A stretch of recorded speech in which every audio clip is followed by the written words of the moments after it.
Good morning, everybody. Welcome back to Bo's Garage.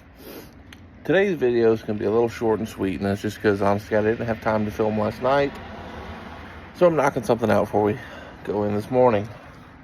But today is going to be the 1-year update of ownership of the Chinese-built Buick Envision. What are my thoughts? Did I enjoy it? And the good, the bad, and the ugly. So let's get started here. The Envision is fully Chinese built, like I said. It is powered by a 2-liter turbocharged 4-cylinder and has a 9-speed automatic. I have thrashed on this car. In 1 year, I've put 38,000 miles. And I have not been nice to it. We have drag raced this car. I've went ditch bagging with this car. I've went off-road. And if you don't know what ditch bagging is, some of the ditches out here in Louisiana are like huge, like big culverts. They're like just a straight drop off. So when you want to play in the mud or want to go beat on something, you just jerk the wheel, go run off in the ditch and start eating. And with the tires that are on this car, it does that job really well. I have done more with this car than I think majority of the people that purchase it will do. Most people that purchase a small SUV, especially a premium branded SUV, Jesus, I can't talk today, are going to want to, they're going to ride to town in it. They're going to go get groceries and haul their kids. I do all that with this thing and more. I treat it like crap so you know if it's a good product or not. I have changed a few things on the car. The lip that was at the bottom, the rubber lip, it is gone. It kind of got ripped off. I replaced the factory tires with these nice Arturo Trailblade XTs, and nice big meaty guys right there. Then let's see what else. It does have a trailer hitch. It is the factory style trailer hitch, which is really dumb. They redesigned it and it's better, but I bought the first design of it, so I will get that replaced eventually because it sits so low every time I come up my driveway. I did find the original Chinese market SAIC badge just because I thought it looked really cool. But yep, nothing fancy. Scratches and dents and dings from usage. It's typical. I've had zero mechanical, electrical problems. It has been a fantastically reliable car.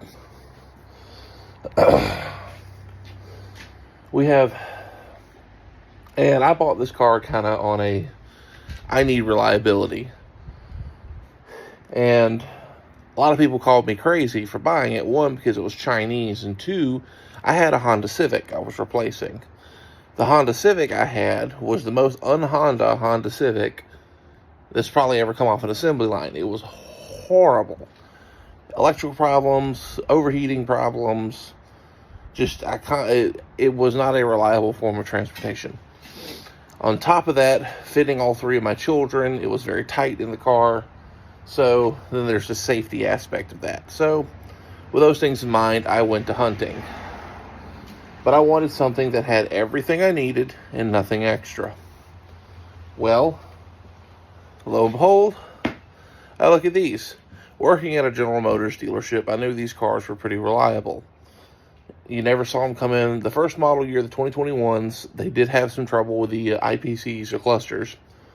And then the fuel pump flow control modules, which every single General Motors car has a problem with. But other than that, they're reliable. And, you can't always say Toyota's always the answer anymore because, we've seen the problem Toyota's been having. But I will give Buick props. I think they built a fantastic car. I would like to really do a full in-depth. Honestly, I'd like to do some videos of me just bagging on this thing. But I'm actually trying to take care of it right now because we're fixing to do some really cool things to it. And this is where it gets to the fun part of me bagging. So this car, we took it to Gulfport Dragway, which is the drag strip near where we live. And I was down there with some friends because I have a friend of mine, 228 Custom, Zach Chaddock over there, has been featured here on the channel. We're all down there hanging out. He had a booth set up and was doing a little hey, come do some business with some little advertising, hanging out with everybody, and had some of the cool cars he's done showed off. Well, he gives me the idea, why don't you run it? I'm like, this is a mom SUV. Fuck it, let's do it. 14.2 in a quarter mile. 14.2. I didn't believe it either. So I did 3 more fucking pulls. There goes the school wagon. And then the next one was 14.3. I did 14.5. I let it cool off a good while. And then we hit a 14.3 again. But 14.2 was our best time. And I just got to think it was because my reaction time was a lot better on that go. But I digress. So I was like, okay, we've got the recipe for something good here. So talking with Zach, he's like, dude, we can get an ECU tune for it and start doing little modifications. I'm like, well, it's still under warranty. Well, now at 38,000 miles, this bitch ain't got a warranty besides powertrain. So why not? Now, the first order of business is going to be replacing a few odd and ends on here, such as, let me get over here and pop the hood. Dun, dun, dun, dun, dun.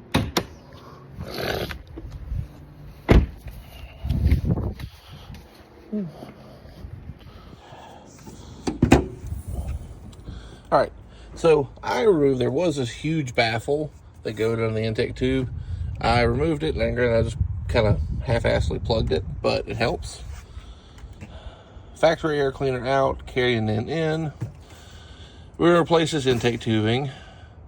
I'm also going to do a better piping and a larger intercooler. This is the factory one up in here.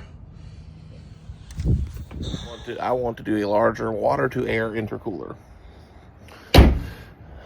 After that, also replacing the factory exhaust, which works out fine because the rear diffuser panel I have to replace, and that's the chrome piece at the back. The new hitch has to go through that. So I'm going to take that out and get the panel from an XT6 that has rear exit exhaust, where mine has turned down. Well, I had the XT6, XT4, because it's the same platform of car. So, better free-flowing exhaust, all the good stuff. And we're going to see just what we can do with this little car. I'm not looking to make a monster out of it because I feel like that LSY would shit the bed. But just wake it up a little bit. Honest to God, if the ECU wouldn't nanny it and would let me build boost off the line, I feel like that would help tremendously. But trying to start off, like if you're power braking, it will not let you build boost. It nannies it. Now, once you're going, you can build boost, but it just won't let you build boost just power braking. Kind of annoying, but it is what it is.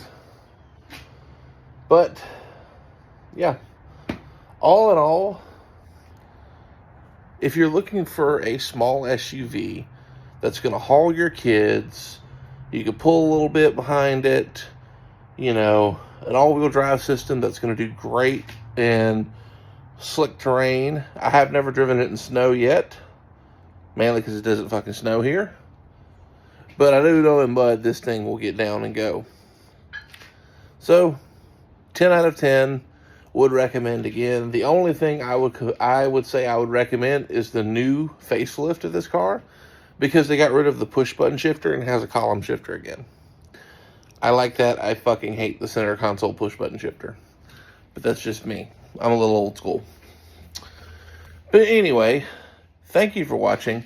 I hope you have a fantastic day and a fantastic week, and a happy holidays and Merry Christmas to everybody out there.